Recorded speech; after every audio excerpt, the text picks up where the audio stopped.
21 бөлүм.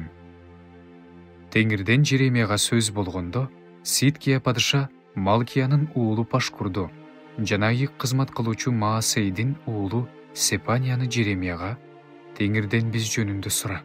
Анткени Бабыл падышасы Небухаднасар биз менен согушуп жатат. Ал бизден чегиниш үчүн Теңир балким биз үчүн өзүнүн баардык кереметтерине окшош бир кереметти көрсөтөр деп айттырыш үчүн жиберди. Ошондо Жеремия аларга мындай деди: Сидкияга мындай деп айткыла.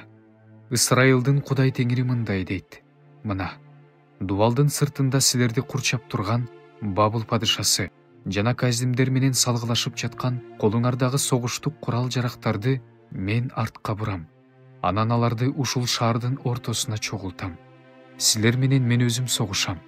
Каарымды төгүп, ачууланып, жаалданып сунулган колум, күчтүү билегим менен согушам.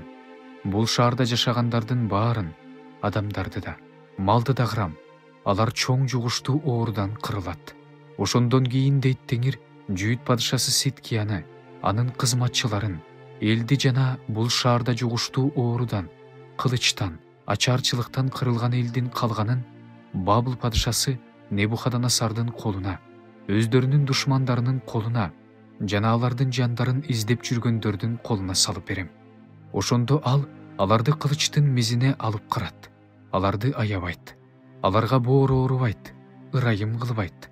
Бул элге айт: Теңир мындай дейт: мына, мен силерге өмүрдүн жолун жана өлүмдүн жолун сунуш кылып жатам. Бул шаарда калган адам кылычтан, ачаарчылыктан, жугуштуу оорудан өлөт.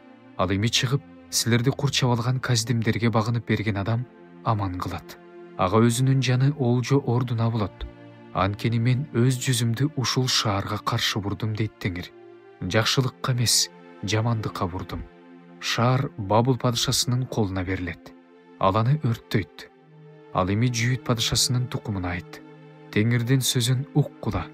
Дөөт тукуму, Теңир мындай дейт: менин каарым оттой жалындабаш үчүн, силердин кыянат иштериңердин себебинен эч ким өчүрө албай тургандай болуп, жалбырттап күйбөш үчүн таңзаардан акыйкаттык кылгыла.